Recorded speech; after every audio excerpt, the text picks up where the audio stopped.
our 2022 Ironman World Champion, only the second mom to win the Ironman World Championship, and the first female rookie to win the race since 2007.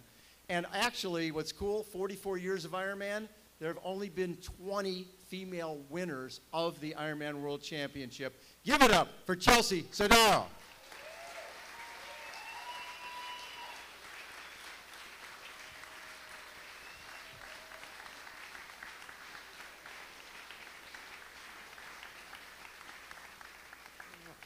This is you. Great. Oh, yeah.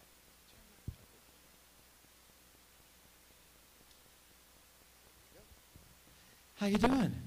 Wow. Nice You guys crowd. are fabulous. Yeah. Huh? This is incredible. So Chelsea was going to be at a wedding yesterday up in L.A., and I'm like, well, she lives up in Reno. I was like, well, if you're going to be in L.A., you're almost in San Diego. Why not come down here? Might as well. Might as well, right? 100%, I love it. yeah. Great to be here, you guys. So Chelsea, you grew up in Davis? Bike City, USA, baby. Bike City, USA. And in Davis, did you actually live in Dave Scott's house? So at the end of 2020, I was 7 months pregnant, and my husband had this brilliant idea of going to Fire Academy. And I started to see the writing on the wall of what it would look like to have a newborn and a husband in full-time firefighting academy. And so we rented a little studio apartment down the street from my parents. The new owners of Dave Scott's house had converted the kind of upstairs garage area into this cute little studio. So my husband and I lived in there for 6 months with a newborn. It was pretty epic. Good thing we like each other. But yeah, it is kind of full circle, right? That this is such a tight niche community, and to have two people from the same town. That is unbelievable. So growing up in Davis, tennis, was that number one sport for you early on?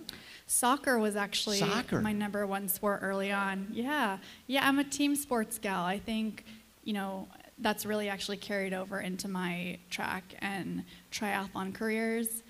This can be such a lonely pursuit, but I've always loved the team element of sport, and now I'm lucky because I get to pick my own team. That's the cool part about it, right? So, but running was where you had the majority of your success, and ran through high school, Cal Berkeley 4 years, captain of the team, All-American, and out of college, it was let's be a professional runner.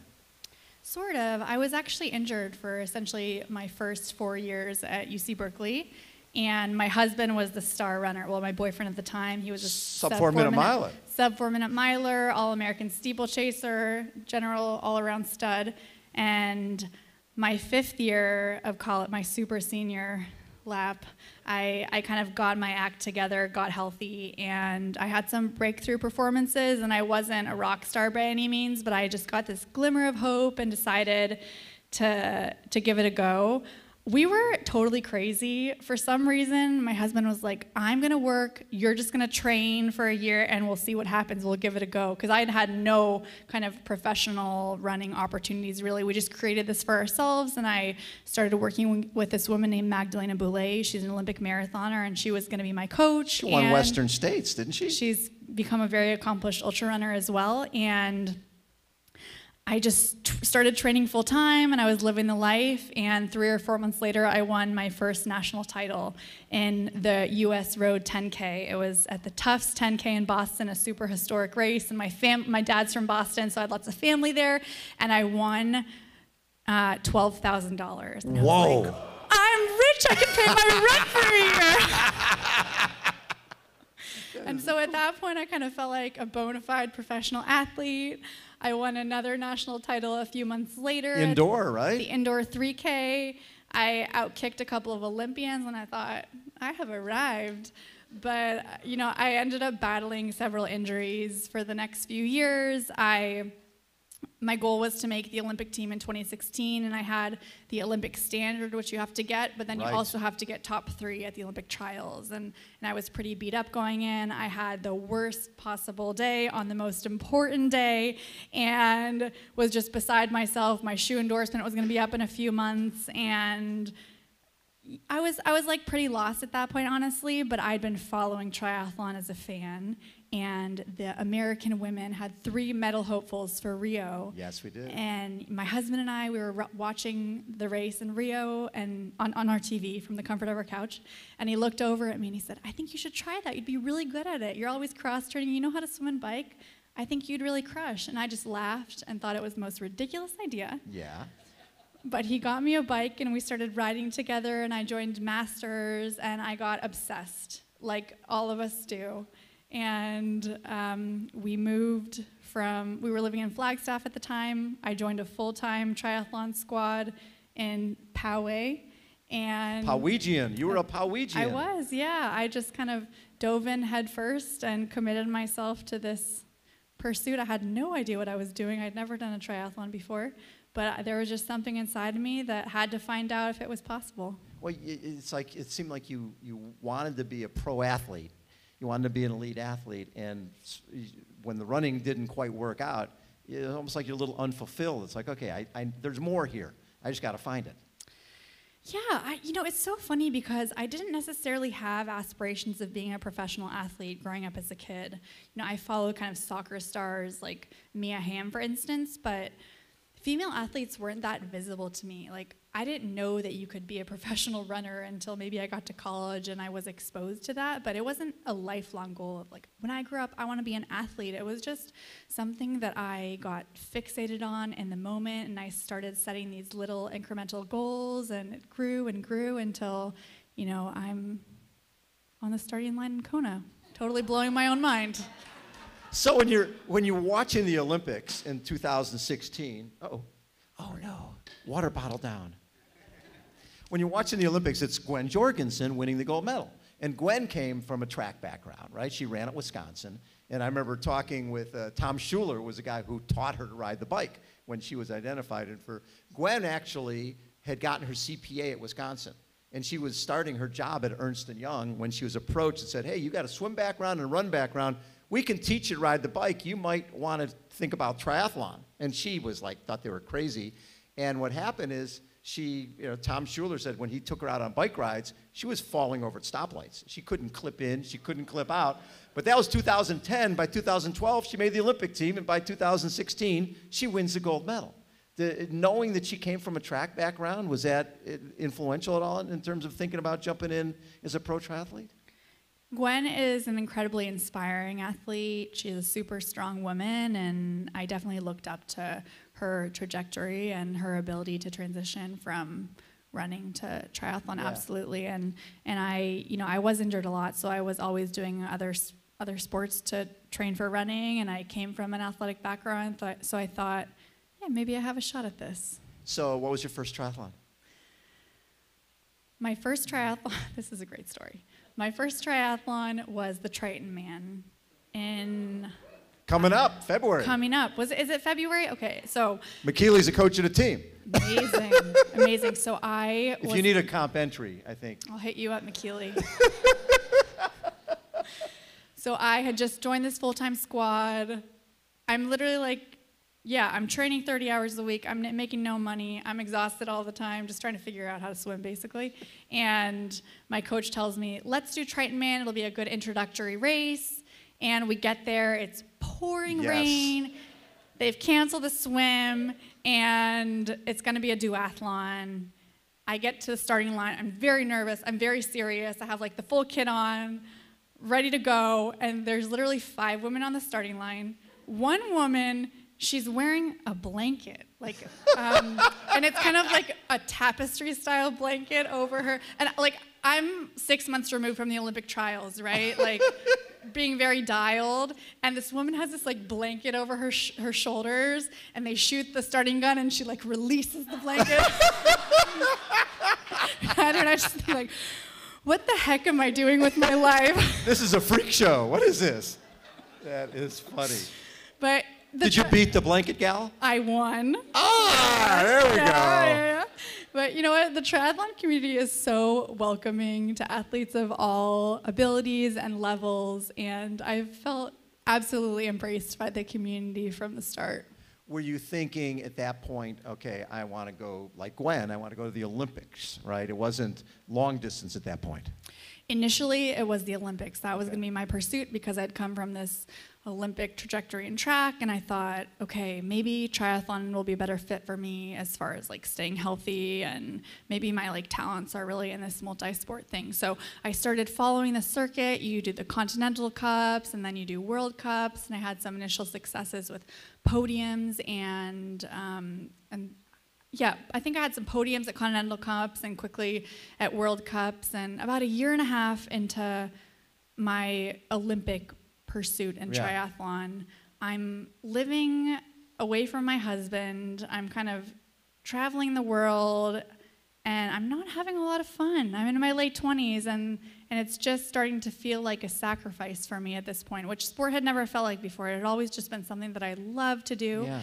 But for the first time, it was feeling like a bit of a chore and not a whole lot of fun. So I ended up going to this race in Huatulco, Mexico for a World Cup, and I had really been struggling in my lead up. I wasn't really happy. I wasn't racing very well, and I ended up having this big breakthrough performance there, and I win. Yeah. And I totally shocked myself, but what really surprised me was when I crossed the line, I just felt kind of empty and lonely because I'm in Mexico by myself, my family's not there, and it's supposed to be this moment that is super celebratory and is going to kind of launch me into the next level of ITU triathlon, and at that moment, I just felt like something wasn't right, and so I actually quit triathlon for a couple of weeks. I think we've all done that at some point.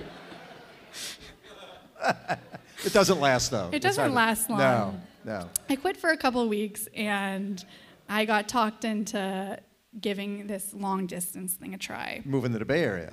My husband was in the Bay Area, so I moved home to the Bay Area, and I started working with a coach there, and the first time I got on a TT bike, I loved it. I like to go fast, and on the TT bike, you go fast. Yes, you do. You do.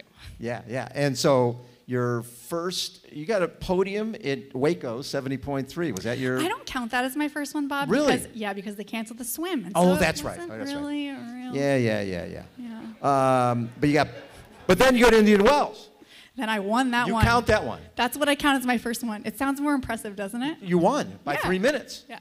Yeah, that's okay. Yeah, they canceled the swim. It's a duathlon, different thing. Yeah. So when you win Indian Wells and your half marathon splits 1:16, then you win Augusta and Buenos Aires and get fourth and first U.S. Female at 70.3 Worlds in Nice. Now you must be thinking, okay, I think I made a good move here. Yeah, and the most important part was that I was having a total blast doing it. And I felt like I had a lot of autonomy over my career. I got to choose where I was training. No one was telling me where I needed to go train or where I needed to go race. I got to make the decisions, and I got to call the shots. And that ended up being really successful for me. Yeah, and your first 70.3s, 4 wins, 2/3 and a fourth at the Worlds. You're in the right place. Yeah, it's not too bad. Not too bad. I love that. Now, looking back at if you were doing more tri training back, because you had like 6 stress fractures in college time. Do you think if you were talking to the younger Chelsea, would you have said, "Hey, let's do more of this cross training. You'll stay healthier"? I sort of feel like I've been training for triathlon my whole life. I just didn't know it because I was injured so much. I was constantly on the bike and in the pool. I think that I would have done way less aqua jogging. I've retired from aqua jogging, by the way. I don't do that anymore. There's nothing worse. No, there's not. It's so, the worst you know, thing I maybe would have joined a master's program. I think that would have been more fun and stimulating, and Yeah. I would have gotten fitter, likely. But yeah, I think that you know, coaches now are getting a little more creative because they know how much you can get from a multi-sport approach, even if you are focusing on running.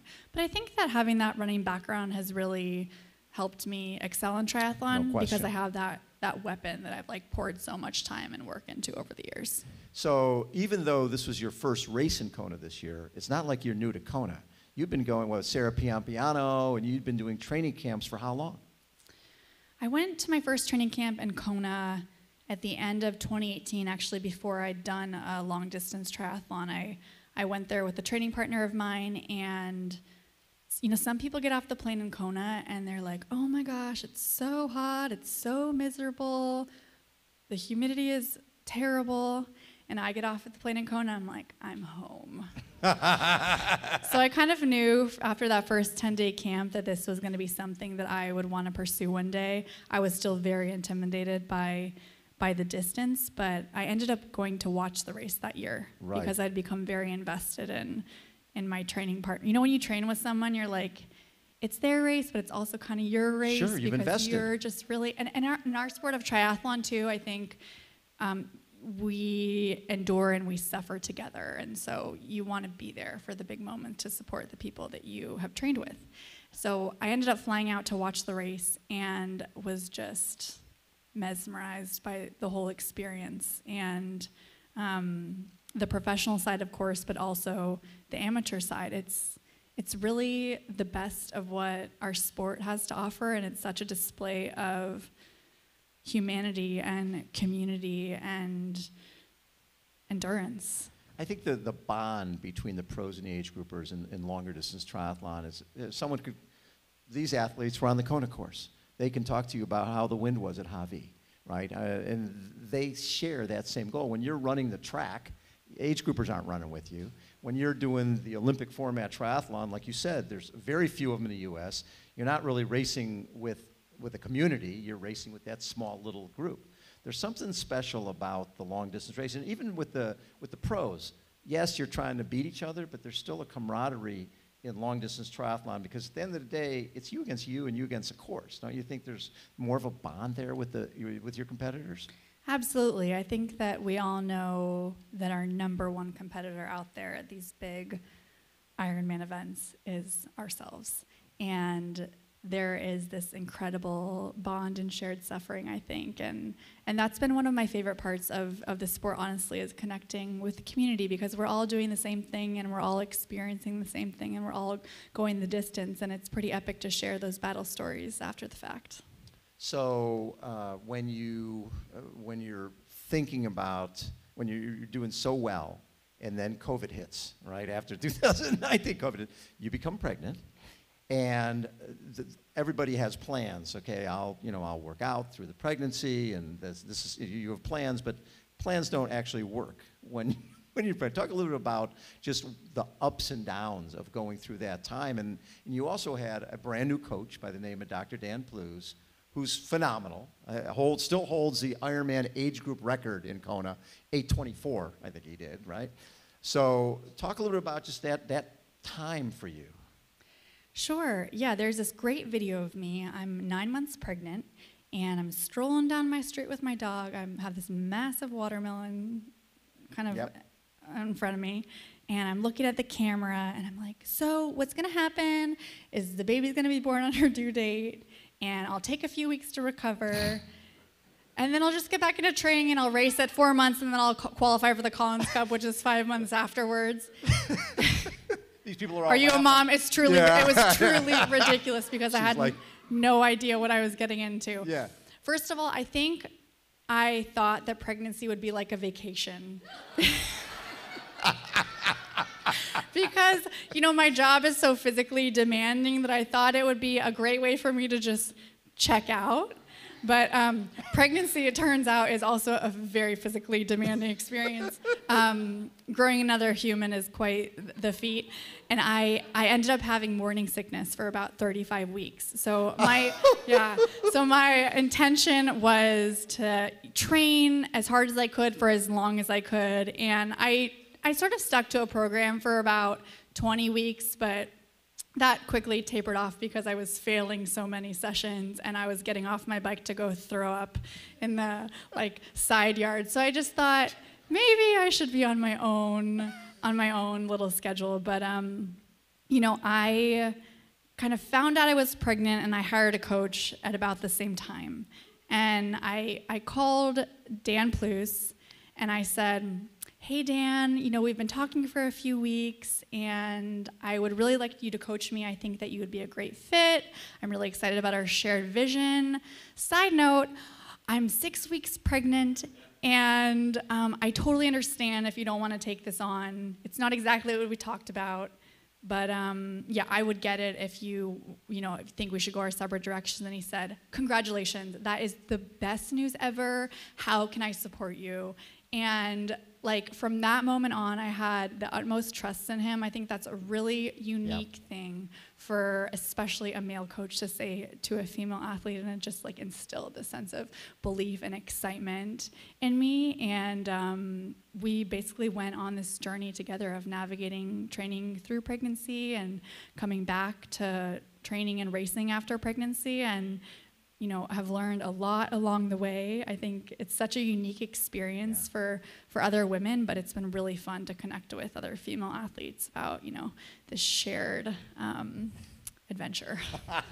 Well, and you've been so honest. The piece that the PTO put out where you talked about the highs and lows, and you quit the sport, I don't know how many different times during that. Just when did you start feeling after you gave birth to Sky that, okay, this is going to be okay. Things are going to be all right. Or has that happened yet? Honestly, I think I'm still really figuring it out. I don't know that you ever figure out parenting and navigating, your professional dreams and pursuit, and also trying to be the best, most present parent is super, super challenging. Right. And I'm lucky to have an incredible partner and spouse who really builds me up and supports me in all of the things that I do. And I have a really incredible family.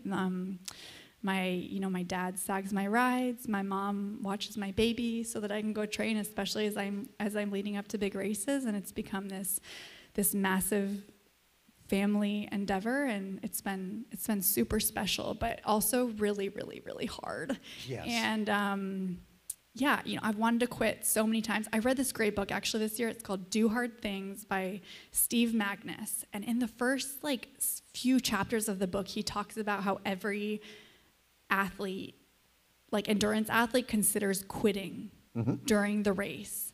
And it really, really stuck with me because I think about dropping out of every triathlon that I do. There's always a moment where I'm like, maybe today is not the day.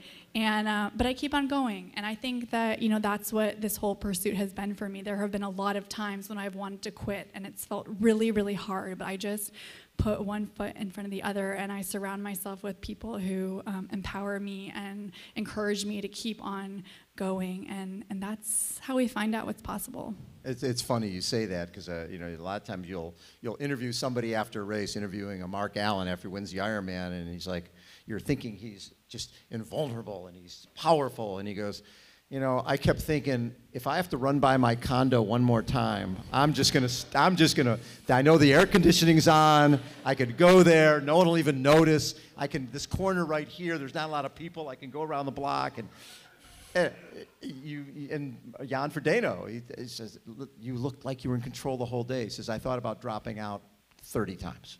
Yeah, and so it is that mind game throughout that.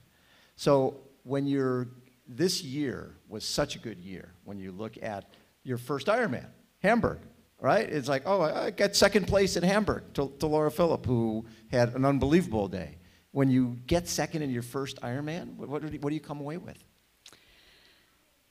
I had such a blast in my first Ironman. And, the training didn't go that well leading into it. I was pretty stressed out and pretty overwhelmed with my toddler and balancing the load and schedule of Ironman training. I did not nail it. And so I didn't know what to expect, but I had so much fun. And I think that is kind of a theme for me that I'm really starting to grab onto, is when I am enjoying this and when I am really loving what I'm doing, I perform well. And so I was just captivated by the Ironman. And I had a great swim, had a great bike. I didn't want the bike to be over until maybe I don't know, 10 miles to go or something, which is pretty good. Yeah. Right? Yeah, it's pretty good. And then in Hamburg, it's a 4-loop run course. And so I basically just made friends throughout the race. And I had all these like cheering sections by the end. And my mom had my baby on the course. And she was like 13 or 14 months by that point. So she was starting to kind of like pick up on what was going on a little bit. And so every time that I would come by, she'd be like, "Go, mama." Oh. Which is pretty cool. Yeah. So, yeah, I had such a great time, but my quads actually shut down on me with 15K to go in the run. And so I went from, I think I came through the half in 1:23, and I ended up running 3 hours. So that's not how you want to run the marathon. But I thought, okay, if I could figure this out, maybe I can come into the next one a little better prepared. Right. I could go pretty quick. Well, and then the other, it's funny, again, from the outside, you look at Canadian Open. Canadian Open, the PTO had $1 million prize purse at both this Canadian Open in Edmonton and in the U.S. Open down in Texas. And we're talking, when you finish third place, that's $50,000, which is way more than you win at a lot of 70.3 races and things like that. You get third there, you run your way, you drop Laura Phillip towards the end of the run. And I'm going, wow, this was a phenomenal race all day. But you had like a panic attack in the water. You were way off where you wanted to be. But then the day turned out great. It did, yeah. I had a really rough start to the race there. I actually had a really rough start to my year. I dropped out of my first race. Yes. This year I had a rough day at Oceanside. But in Edmonton, I had a full-on panic attack during the swim. I wasn't really prepared for like how quickly all the ladies would come together, and it was very physical, and I got overwhelmed, and I just kept on like getting pushed farther and farther and farther back. But I decided when I got on my bike, like, Chelsea, just like ride your ride, work hard, see where that gets you. Like, worst case scenario, you get a good training day out of this. And I got off the bike in the top 10, and I thought, okay, let's go to work, see what you can do. Top 10's pretty good. And just slowly started to pick people off. And then with maybe a couple miles left in the race, I realized that I was starting to sniff the podium. And I'm a racer. So, you know, that's what I love to do. All right. And I'm also a runner, and I think some people had forgotten that. It took me a while to find my legs after having my daughter. That's what took the longest to come back. But in Edmonton, it was the first time where I really felt like myself. And I was able to kick down third place and get on the podium, and it was a huge confidence boost for me, actually. I think that it kind of changed the trajectory of my season and how I really saw myself. And I saw myself as a contender again after that race. Wow, and I think a lot of people looked at it the same way, because going into Kona, we hadn't had an American woman win since Paul Newby-Fraser in 1996 and Karen Smyers in 1995. And obviously people were starting to think, because the Canadian Open and U.S. Open are basically championship races. The fields are so deep. You finish 20th place, you're getting $5 grand. So everybody is there. And so going into Kona, we chatted before Kona and that week, and there wasn't a feeling of, hey, I'm in over my head here. These are women that I've raced against. What were your thoughts going into that week? I really didn't have expectations going into that race. I had gotten the flu 5 weeks out. I was in the ER because my daughter had croup. And I basically got pushed on the plane to go to training camp 4 weeks out by my husband, who told me, if you don't start feeling good, you can just take a Hawaiian vacation for a couple weeks. And I thought, okay, I can do that. But my training started to come together about a month out from Kona, and I had this one big session on the Queen K that I nailed, and I thought, okay, I think I'm in business here. But it was never about winning the race for me. It was more about having my best personal day there and executing my race plan and just having a good experience. I live for the big championship races. I like to race the best people in the world. But I really wasn't that worried about other people. I was just kind of worried about myself. Well, and so you've got Daniela Reef, who's won this thing 5 times. You've got Lucy Charles, who's been second there a number of times. Basically every top woman in the world is there. Was that, you did Nice, so you've done a race where the women raced separately to the guys. That day, you were only a couple minutes behind, like 4 minutes behind Lucy. That's not a bad place to be. It's not, no. And I think one of the best things I did was just really breaking the race down into individual pieces. And all I was thinking about at the start was like, get out hard in the swim and get out on good feet. And I found myself, I don't know, a couple 100 meters into the race, like in a great little pack of women. I settled in. I just told myself, like, pretend like you're out with your girlfriends for a fun open water swim. I breathed to my right out to the horizon and I see a rainbow. And I thought, like, okay, we're in a good groove here. And so I stuck on the feet. I just tried to stay as relaxed as I possibly could and got out of the swim with Lisa Norden and Haley Chura, who's an amazing swimmer, and was pretty stoked, to be totally honest with you. That's nice positive reinforcement. Game on. After the first leg. Yeah, and then when you look at the bike splits, you were 442, Lucy was 443, Annie Hogg was 441. So obviously, the fact that you've only been in this sport for just a few years and you're swimming and riding really with the best people in the world, to me, that's pretty unbelievable. Usually when someone comes from a running background, they're so far back in the swim that they work so hard on the bike that they can't bring their real run to the table. You were right there. You know, a coach once told me when I was getting really nervous before an event, he said, "You are a very good athlete and you are very well trained." And that's kind of a mantra that I take with me into these events. I can't get too wrapped up in what other people are doing or what kind of experience they have or what kind of experience I don't have. All I can control is my preparation and my execution. And I'm obsessive. I'm basically a workaholic. So I really am like in tune with the details of my craft, and I think that I prepared really well for the race. I love there was the part I read where during the week of the race, your Sky likes to say no a lot.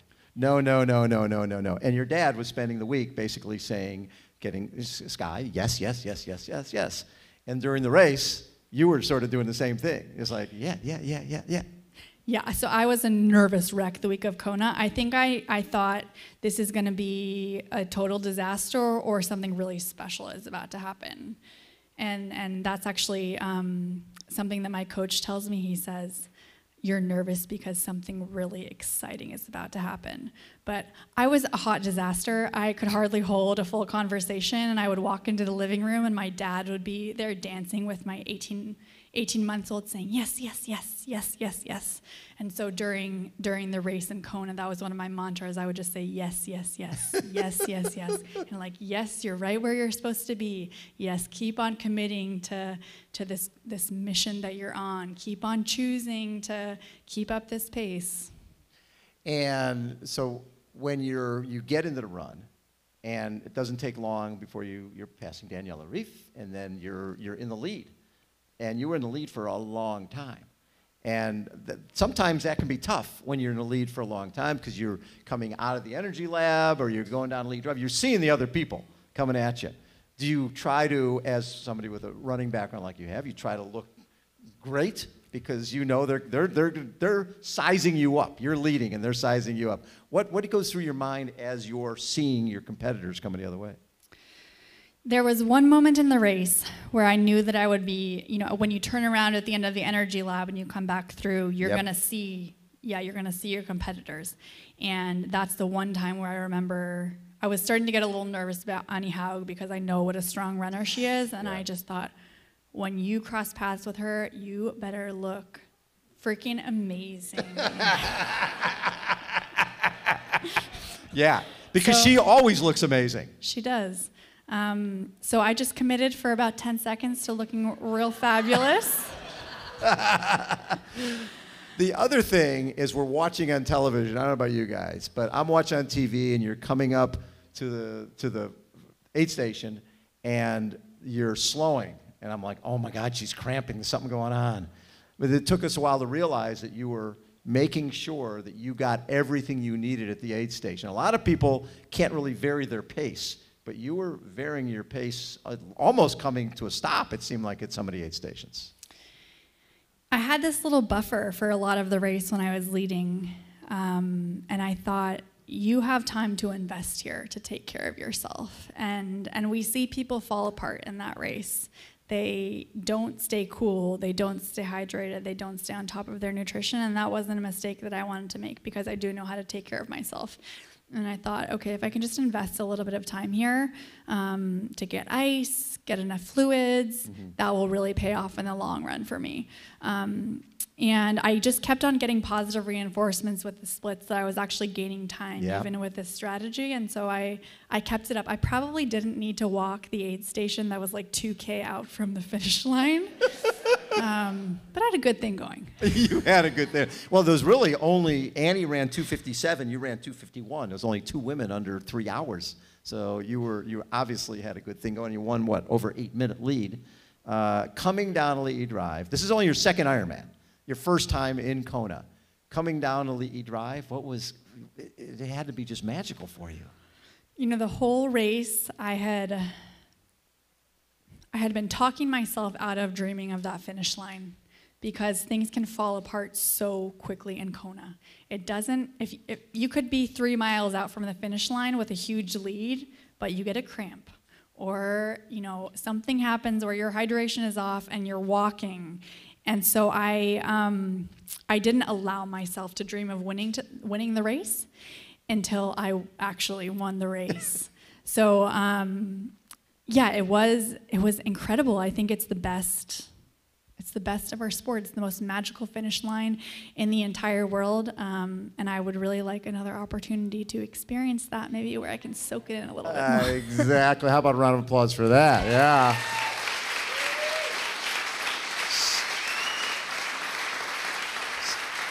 Any thoughts on next year having the men are going to be somewhere else and it'll just be a women's only Saturday race? Yeah, I don't really know what to think at this stage. I'm excited to go back to Kona and defend my title there, and I know the women will put in a great show. How did this change your life? You win the most important title in the sport. It changes things. Yeah, you know, the win has changed some things from a business standpoint, but the reality for me is that the day after the race, my toddler still wanted some milk, and she still wanted to go to the park, and she really does not care that I am Ironman world champion. So, you know, I'm still swimming, biking, running, and momming, and that's kind of the way I like it. One of the things that the PTO has done so well, besides upping the ante on prize money, right? Canadian Open, US Open, we're going to have a few more of those this year. Collins Cup, also creating maternity leave and paternity leave. How important was that to you? The financial aspect of it was great. I think what was most important for me was more kind of this emotional support. The organization, you know, creating this maternity leave policy really said to me, like, we value female athletes. We want you in our sport. We want to support you through all of the phases of your career. And we know that female athletes, they reach their peak in their mid to late 30s, and we shouldn't have to choose between our professional career and having a family. We can do both. We just need the right support.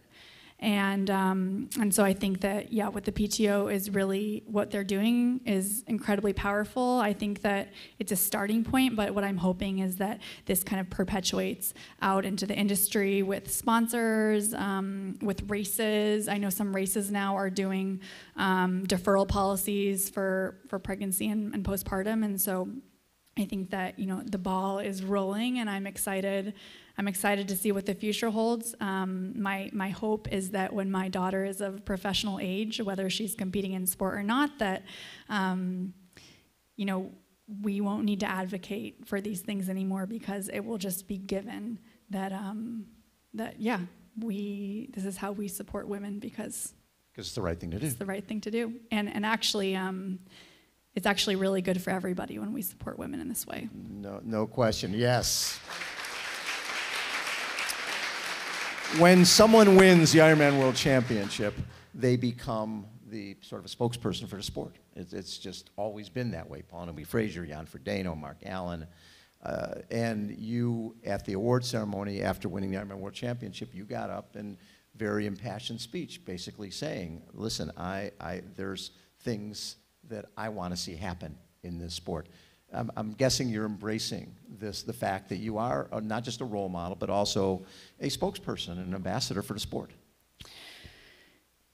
Absolutely. I think that it is a really special thing when people kind of want to hear what you have to say, and my goal is that I can be an example of what is possible for female athletes when we are supported through these phases of our careers and in motherhood if we choose to pursue that. I think that it's so hard for women to carve out time for themselves. It's really hard to find that space to pursue your passions outside of family because there is so much that is on our shoulders and expected of us.